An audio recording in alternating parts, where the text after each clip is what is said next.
Assalamualaikum warahmatullahi wabarakatuh. Alhamdulillahi wa bihi nasta'in ala umuri waddin. Wassalatu wassalamu ala rasulil anbiya'i mursalin wa ala alihi ajmain. Assalatu wassalamu alaika sayyidi ya Rasulullah subhanahu wa ta'ala. Alhamdulillah la nikmatul Islam wal iman wa kafa bima minima. Alhamdulillah la kulli hal. Alhamdulillah bi nikmati tatimus sholihat. Sob, kemarin ada WA ke saya. Ini saya lagi perjalanan ya. Tadi saya ke tempat kebun ini, bibit durian. Saya mau tanami lahan saya dengan mungkin 150 ini apa tuh pohon ya, durian ya. Dan kalau bisa saya buat kaplingan 200 meteran gitu. Jadi kalau bisnis itu jangan terhenti nanam durian udah selesai gitu, tidak gitu. Jadi kalau saya biasa, dan ini menjadi pembelajaran bagi sob semua yang berbisnis kecil-kecilan tapi mau besar ke depannya gitu. Jadi intinya supaya Anda tidak menderita ketika Anda menjalankan bisnisnya gitu. Jadi saya punya visi itu tadi. Saya buatin kebun durian dulu di tempat saya. Dimulai gak usah besar dulu gitu. Dari 1 hektar saya mungkin tadi udah order 15-an karena satu pohon cukup mahal sob. Karena saya beli yang sudah besar gitu. Supaya tidak banyak perawatan lagi gitu. 300 ribuan gitu. Jadi saya beli 15 pohon dulu, ditanam. Habis tanam nanti bertahap gitu. Mudah-mudahan Desember ini sudah ketanam mungkin sekitar 75 sampai 100 pohonan gitu. Jadi uangnya bertahap. Udah gitu nanti saya sudah bilang ke orangnya untuk buatin kaplingan. Mudah-mudahan saya bisa jual nanti ke kaplingan. Kedepannya Anda mungkin investasi daripada beli motor, nyicil kredit kan lebih baik ngapling kebun durian. Plus ke depan bisa dibuatin rumah hari tua Anda gitu. Jadi dari penghasilan durian udah cukup gitu. Diperkirakan dari 2 area 200 meter mungkin bisa ditanam mungkin 10 sampai 15 pohon atau berapa gitu. Dan duriannya durian spesial semua, musangking, kane, terus bawor dan yang lain-lainnya. Dan ke depan kita akan optimalkan gitu. Jadi Anda bisa tinggal di situ, bisa saya siapin penginapan gratis juga kalau Anda datang kembali gitu. Dan untuk retreat, tempat retreat di sana gitu. Oke, saya nggak bicara itunya, saya bicara sebagai pembuka tadi. Saya tuh bisnis saya tidak pernah membeda-bedakan bisnis so. Jadi kesalahannya Anda mungkin yang tadinya saya ini hanya penjual jus gitu. Terus saya gimana saya bisa ini pendapatan saya sehari paling dapat untung 20 sampai 50 ribu gitu. Bagaimana saya bisa menghidupi diri saya segala macam-macam gitu. Terus bagaimana saya bisa menyelesaikan hutang gitu segala macam-macam. Karena penghasilannya seperti itu. Nah, Anda berpikir seperti itu ya seperti itu kejadiannya gitu. Jadi Anda tidak bakal bisa menyelesaikan karena Anda berpikir pendapatan Anda hanya 20 sampai 50 ribu aja. Dan Anda bekerja itu dengan keterpaksaan. Kenapa? Karena Anda tahu masa depan Anda suram gitu. Kayak saya hanya penjual rujak segala macam-macam, nggak dapat. Nah, Anda hanya berpikir seperti itu. Di Bali ini penjual rujak sampai punya cabang di mana-mana. Jadi jangan anggap remeh kerjaan.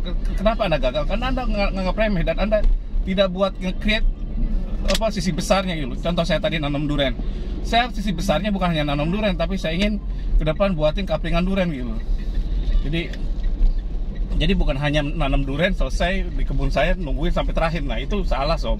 Kalau hanya main seperti itu ya udah selesai sudah. Udah nanam durian udah next lagi.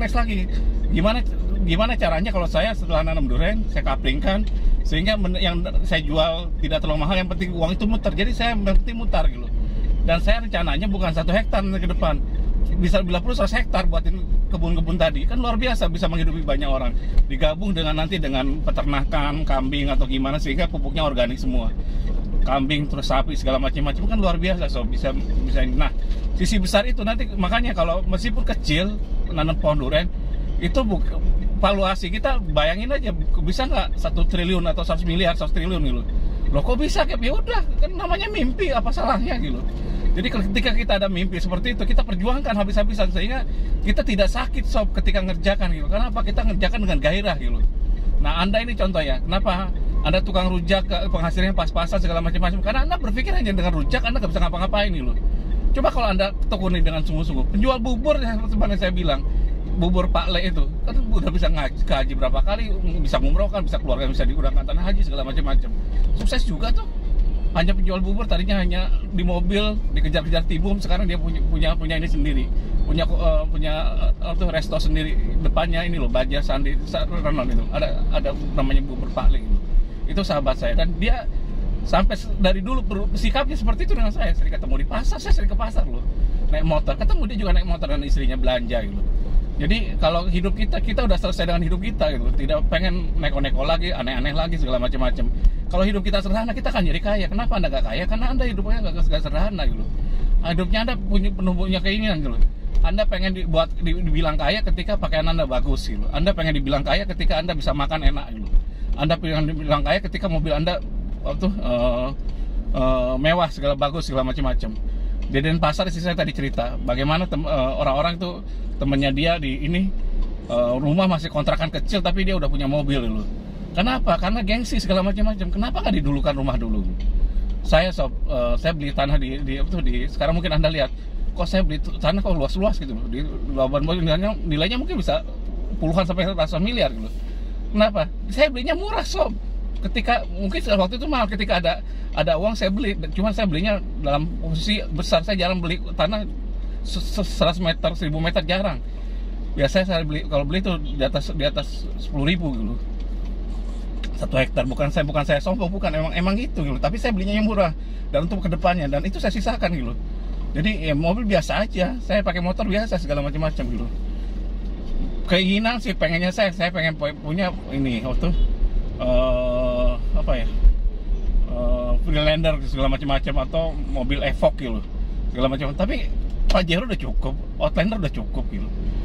Jadi semampu kita aja gitu. Kalau orang kan, kalau sahabat saya ya, rumah masih kecil, tiba-tiba mobilnya udah mobil yang mewah semua gitu loh. Luar biasa hebat ya, udah hebat ya. Tapi cuma segitu doang gitu. Jadi intinya gini, terus Anda bisnis kecil pun mau jual jus kayak, jual buah kayak, jual apa, Anda harus proyeksikan itu gede gitu. Dalam artian apa? Jangan hanya jual jusnya. Kalau jual jusnya nggak apa-apa. Siapa tahu nanti ke depan Anda bisa supply buahnya gitu. Anda bisa buatin franchise, Anda buat, jadi bergairah sob. Jadi hanya jus tuh dan segitu, ya udah segitu terus sampai 10 tahun Anda nggak bakal naik kelas ya gitu. Malah Anda kesaingi orang, tetangga buatin jus lagi ketika Anda laku. Akhirnya Anda nggak maju-maju gitu. Itu yang terjadi di mana-mana gitu. Tapi kalau kita gairahkan dan kita anggap menjual dapat 50.000, 30.000 itu sebagai perjuangan, itu spirit fight-nya kenceng sob. Anda seolah lagi struggling loh, lagi berjuang gitu untuk mewujudkan cita-cita, dan itu tidak akan kerasa sakitnya. Yang ada adalah rasa syukur aja gitu. Jadi Anda menjual dengan penuh ide, dengan penuh gairah gitu. Bukan hanya menjual asal-asalan. Jadi tidak asal-asalan. Itu yang menyebabkan bedanya bagaimana Anda bisa maju atau tidak gitu. Kebanyakan orang tidak bisa maju hanya segitu-gitu terus selama 10 tahun karena dia tidak punya visi ke depan, tidak merancang masa depannya. Mau jual jus, mau jual apapun terserah gitu. Profesi itu sama sob, bisa membuat Anda kaya gitu. Jadi mudah-mudahan ini jadi pembelajaran bagaimana Anda bisa punya ilmu kaya gitu. Jadi kaya itu bukan hanya, saya sekarang memperjuangkan kaya bukan untuk berlebihan duit, bukan gitu. Yang penting untuk bahagia, berkah dunia kaya, dunia akhirat, itu yang saya tuju gitu. Kalau saya banyak salahnya, saya mohon maaf kalau kurang banyak kurangnya, karena memang saya bodoh dan punya banyak kekurangan. Saya hanya mau berbagi. Kalau wabillahi taufiq wal hidayah, wassalamualaikum warahmatullahi wabarakatuh. Apa?